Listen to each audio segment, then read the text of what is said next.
no puedo decir con claridad cuándo empezó mi gusto por la música. Soy joven y siento que ignoro cientos de aspectos sobre ella, pero podría decir que sencillamente es placentero tenerla en mis oídos cuando voy caminando por la calle, cuando me quedo trabajando hasta largas horas de la noche en mi escritorio, cuando voy en el bus hacia la universidad o el trabajo y siento como si todo lo que pasara a mi alrededor fuera un fragmento de una película con su respectivo soundtrack.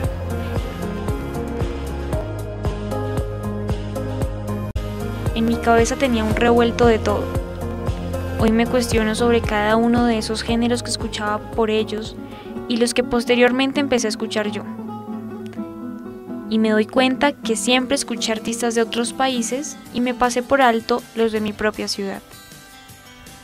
En mi búsqueda encontré que hay muchos intérpretes, compositores y cantantes, tan conocidos como desconocidos, pero que desde cualquier punto de vista tienen algo que contar y mostrar.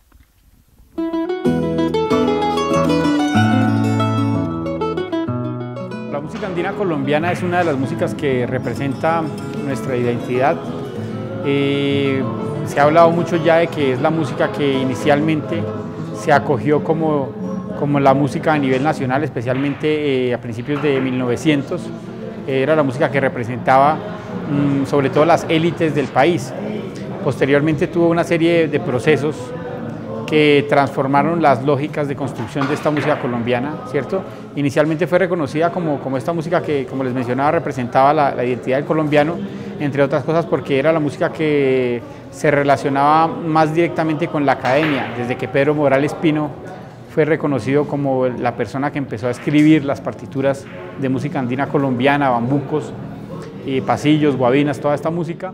Y como mencionan varios investigadores, entre esos Eliezer Arenas Monsalve, que es tal vez uno de los investigadores más importantes que ha trabajado este tema, esta música empezó a convertirse en una música que se creaba de alguna manera clandestinamente, es decir, era música que no necesariamente estaba difundida por las casas disqueras ni que comercialmente tenía un impacto en la sociedad colombiana. De alguna manera la fortaleció en términos académicos porque muchos de los compositores que hacían música colombiana ya no estaban regidos por las políticas, digamos, del mercado.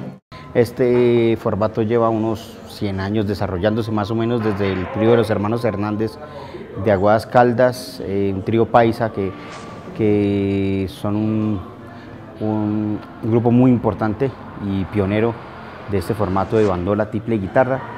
El formato se ha venido desarrollando desde estos hermanos Hernández, pasando por otros grupos tan importantes como el trío Morales Pino del Valle del Cauca, integrado por el maestro Diego Estrada, por Álvaro Romero Sánchez y Peregrino Galindo. Este trío era un homenaje al compositor Pedro Morales Pino y fue un trío que grabó mucho en la época dorada de los discos en Colombia y por esta razón se divulgó mucho su música.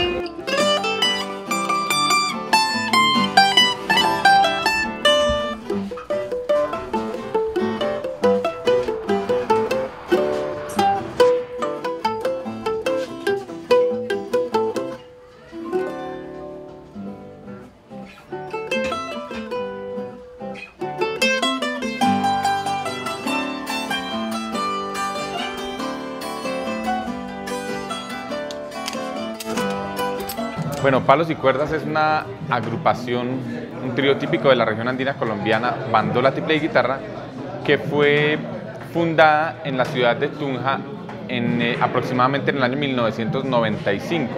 La conformamos 3 hermanos, Lucas en el tiple, Daniel en la guitarra y yo, Diego, en la bandola. Nosotros somos producto un poco de toda la escena cultural que existía en nuestra ciudad en aquella época, que era muy fuerte. Debido a las influencias que recibíamos y las clases que recibíamos en la Escuela Superior de Música de Tunja. La guitarra, como parte del trío de la zona andina colombiana, es un instrumento que también ha tenido un desarrollo bien particular y que obedece a toda una línea de intérpretes del instrumento que justamente hicieron parte de este tipo de formatos. Recordamos nombres como el del maestro Álvaro Romero, guitarrista del famosísimo trío Morales Pino, que tal vez es el trío que ha grabado más discos en la historia de nuestro país. y que tenía una manera muy particular de tocar el instrumento. Asimismo recordamos también a guitarristas como Carlos Chunco Rosso, compositor y guitarrista que hizo parte también de grupos como el Conjunto Granadino, Eduardo Osorio también, guitarrista que de alguna manera son guitarristas que han han trazado un camino en la interpretación de los aires típicos de la zona andina colombiana. Dentro del trío Palos y Cuerdas yo interpreto el tiple, que es el instrumento tal vez que más identifica esta región andina en Colombia. Es el instrumento que la gente asocia a la música tanto campesina como a la música urbana colombiana, que la gente denomina como música colombiana. El tiple es un instrumento que de la mano de grandes intérpretes ha tenido roles especialmente como un instrumento acompañante, primero acompañando a la bandola o a los cantantes, al dueto vocal o a un solista vocal, pero también ha venido desarrollándose como un instrumento solista, como un instrumento dentro de la academia, ha compartido esos lenguajes que presentan tanto la ciudad como el campo. Está presente en la música campesina, por ejemplo, en la música carranguera, también en la música colombiana de salón, los pasillos, los bambucos, y ahora por supuesto está presente también en conformaciones que tienen que ver incluso con la música de concierto específicamente. Bueno, la bandola es un instrumento que pertenece a la familia de las cuerdas pulsadas y específicamente a la familia de los instrumentos de plectro. La bandola es un instrumento colombiano que existe únicamente en este país, pero que pertenece a una familia mundial, que es esta familia que llamé los instrumentos de plectro.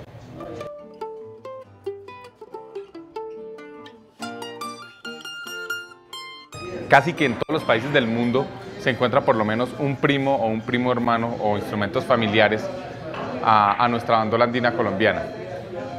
La bandola andina colombiana en el rol de la música andina generalmente ha asumido un papel melódico por tradición. Entonces, si tú te das cuenta, en estas agrupaciones casi siempre la bandola lleva la melodía, hace los cantos y la guitarra y el tiple hacen todo el soporte armónico y rítmico.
Desde hace años me gusta recorrer cada lugar que tiene esta pequeña ciudad. Caminar y seguir caminando es uno de mis hobbies, y Tunja me permite hacerlo.